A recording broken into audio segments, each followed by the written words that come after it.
Hello guys, ചെറുതായിട്ടൊന്ന് ഉറങ്ങി. ഇന്നലെ എത്തിയപ്പോൾ മണി 12, 1 മണി, 2 മണി. ഇതെല്ലാം കഴിഞ്ഞൊന്ന് തുറന്ന് ഉറക്കമൊക്കെ ഒന്ന് കളഞ്ഞ് വന്നപ്പോഴേക്കും മണി 8ആയി. അതുകൊണ്ട് സൺറൈസ് നമുക്ക് മിസ്സായി. പക്ഷെ നല്ലൊരു വ്യൂ പോയിന്റ് ആണ്, ഞാൻ നിങ്ങൾക്ക് കാണിച്ചു തരാം. കേട്ടോ,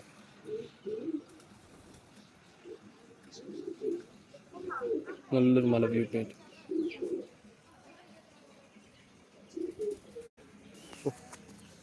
നല്ല തണുപ്പ് അവിടെ.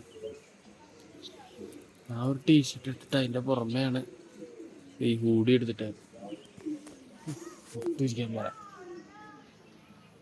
ഇവിടെ ആണെങ്കിൽ തട്ടുതട്ടായിട്ടുള്ള കൃഷികളാണ്, തട്ടുതട്ടായിട്ടുള്ള കൃഷി രീതി, നല്ല ക്ലൈമറ്റ്. ബ്രേക്ക്ഫാസ്റ്റിൻ്റെ കാര്യം ഒന്നും എങ്ങനെയാണെന്ന് അറിയില്ല. ബ്രേക്ക്ഫാസ്റ്റിൻ്റെ കാര്യം എങ്ങനെയാണെന്നൊരു പെടുത്ത്. പിന്നെ ഇതൊരു പിള്ളേരുടെ ഏരിയയാണ്, നല്ല വെയിൽ തണുപ്പ്. എന്നിട്ട് ഫുഡ് കഴിക്കുമ്പോൾ ഓക്കെ. ഫുഡ് കഴിക്കുമ്പോൾ വരാമെന്ന് കരുതിയെങ്കിലും ആ സമയത്ത് ഞങ്ങൾക്ക് ഫോൺ എടുക്കാൻ സാധിച്ചില്ല. അതുകൊണ്ട് തന്നെ അതിൻ്റെ ഭാഗങ്ങളൊന്നും എടുക്കാൻ ഞങ്ങൾക്ക് പറ്റിയില്ല. അതുകൊണ്ട് തന്നെ ഞങ്ങൾ എന്ത് ചെയ്തു, അടുത്ത പരിപാടിയിലോട്ട് സ്റ്റാർട്ട് ചെയ്തു. വേറൊന്നുമല്ല, ഞങ്ങൾ ഈ വട്ടവടയുടെ ഭംഗി ഒന്ന് ആസ്വദിക്കാൻ നിർത്തി ഒരു ജീപ്പ് അന്വേഷിച്ച് കണ്ടുപിടിച്ച് ഞങ്ങളെല്ലാം കൂടി പുറത്തിറങ്ങി അന്വേഷിച്ച് കണ്ടുപിടിച്ച് ഒരു വണ്ടി കിട്ടി. ബഡ്ജറ്റ് ഫ്രണ്ട്ലി ആയിട്ടൊരു വണ്ടി കിട്ടി. ആ വണ്ടിയിൽ ഞങ്ങൾ എല്ലാവരും കൂടി വട്ടവടയുടെ ഭംഗി ഒന്ന് ആസ്വദിച്ച് കാണാൻ ആ ഒരു വണ്ടി എടുത്ത് ഞങ്ങൾ പുറത്തേക്ക് ഇറങ്ങി.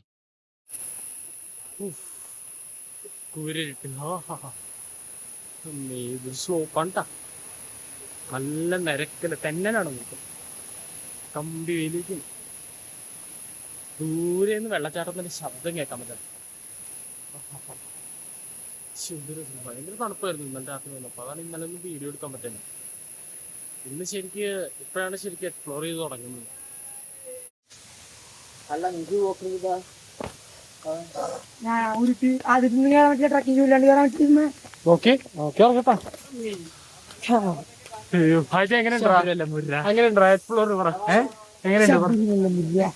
പുലിയുടെ കടുവയുടെ സ്ഥലമൊക്കെ കയറിട്ട് എങ്ങനെയുണ്ട് പറ. കട്ടിയിട്ടില്ല, കണ്ടിട്ടേ ഉള്ളൂ. മരം ഉണ്ടോ? ചുമന്ന മരം, അതേപോലെ കല്യാണം 5 അടിയുടെ താഴെ ഉള്ളു. ചുമന്ന കണ്ട ഒക്കെ അവിടെ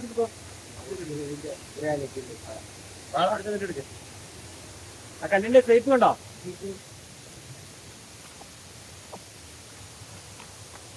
ഒറിജിനൽ ഗ്രാനൈറ്റ് അതാണ്. ഗ്രാനൈറ്റ് ബിസിനസ് തുടങ്ങാൻ പറ്റിയവർക്ക് ഒരു സജഷനുമായിട്ടാണ് ഞങ്ങളുടെ വരവ്.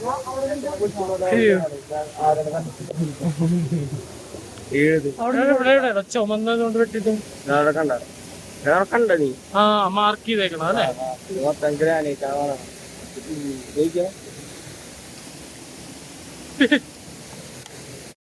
നല്ല ഒന്നാന്തരം മാർബിൾ ഈ രീതിയിലൊക്കെയാണ് ഇവിടെ നിന്ന് കൊണ്ടുവരുന്നതെന്നും ഇതിനെപ്പറ്റി കുറച്ച് കാര്യങ്ങളൊക്കെ ആ ചേട്ടൻ പറഞ്ഞു തന്നത്. ഇതിന്റെ നിർമ്മാണവും അത് വിൽപ്പനയും അതിന് എങ്ങനെയൊക്കെയാണ് കൊണ്ടുപോകുന്നതെന്നൊക്കെയുള്ള കാര്യങ്ങളൊക്കെ ആ ചേട്ടൻ ആ സമയത്ത് അവിടെ നിന്ന് പറയുമായിരുന്നു. അത് പിന്നെ കുറച്ച് ദൈർഘ്യം കൂടി. അടുത്തൊരു വ്യൂ പോയിന്റിലോട്ട് പോയിക്കൊണ്ടിരിക്കുകയാണ്. അടുത്തൊരു ചെറിയ വെള്ളച്ചാട്ടം പോലെ ഇങ്ങനെ ഒഴുകുന്ന പോലെ കാണുന്നുണ്ട്. പോയി നോക്കട്ടെ.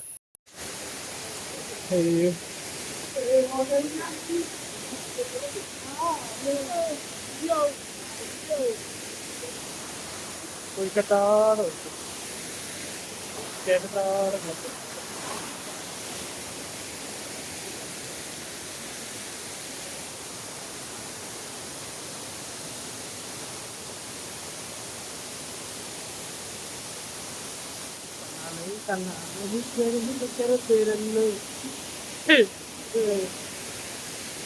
എന്നെ കളിയാക്കിക്കൊണ്ടിരുത്തം വീഡിയോ എടുത്തോണ്ടിരിക്കുന്നു. പോയി കളിയാക്കിക്കൊണ്ട് വീഡിയോ എടുത്തോ.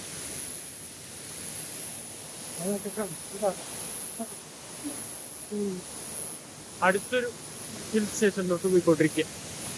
മിക്കവാറും തിരിച്ച് ചെന്നിടത്ത് തന്നെ നിന്ന് അമ്മേ. ഓടിക്കോ പതുക്കപ്പോടാ, അടിച്ചോണ്ടിരിക്കുള്ളൂ നീ ഓടിക്കഴിഞ്ഞാൽ. 1 മിനിറ്റ് ആയുള്ള എത്ര നേരമായിട്ട് റെക്കോർഡ് ചെയ്തിട്ട്? അതല്ല, 1 മണിക്കൂറാണോ? അല്ല, 1 മിനിറ്റ് തന്നെയാ. ശ്വാസേ പോയി കിടക്കും കിടക്കും കിടം അയ്യോ വലിച്ചു മുറുക്കി ശ്വാസം പൊട്ടുന്നേ. അടുത്ത സ്ലോപ്പ് അമ്മേ കാണിച്ചു തരാം.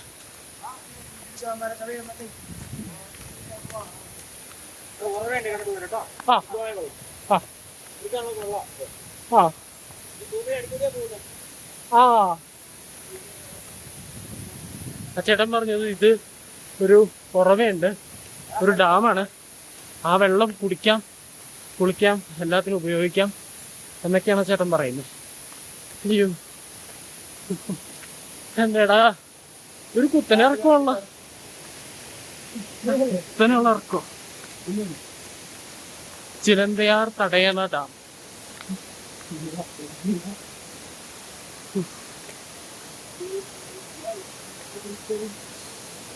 പതുക്കെ പതുക്കെ ഇറങ്ങുന്ന അതെ, ചെരുപ്പിന് ഗ്രിപ്പില്ലാത്തോണ്ട് തന്നെ അങ്ങ് അടിച്ചു പോകും.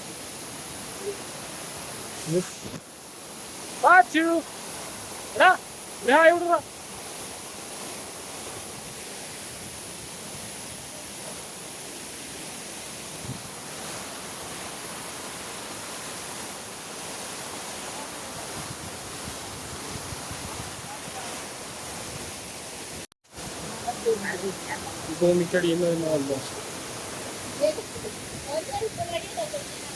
ഗൈസ് കുത്തനുള്ള കയറ്റം.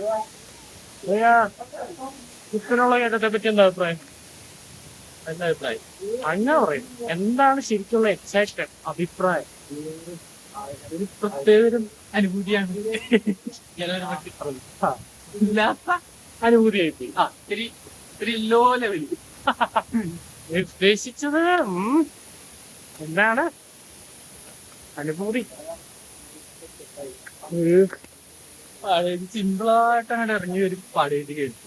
അല്ല ഒന്ന് ആലോചിച്ച് നോക്കി, പ്രഭാതസ്ഥം ഒന്നും കഴിച്ചിട്ടില്ല, കഴിക്കാതെ ഒരു ഓട്ടം, ഒരു കയറ്റം, ഒരു കുത്തനെ ഇറക്കം ഒക്കെ ഒന്ന് എക്സ്പ്ലോർ ചെയ്ത് നോക്കി. വയറ് കിടന്ന് വേറെ ആർക്കൊക്കെയോ വിളിക്കുന്നുണ്ട്. തന്നല്ലേ പറഞ്ഞു. എന്നിട്ട് ഇത്ര ഞാൻ സംസാരിക്കുന്നത്. അയ്യോ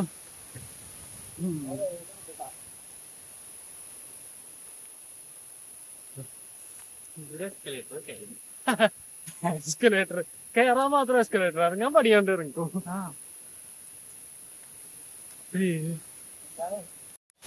അങ്ങനെ ഇവിടുത്തെ ട്രക്കിങ് കഴിഞ്ഞു. ബാക്കി പിന്നെ വരാം.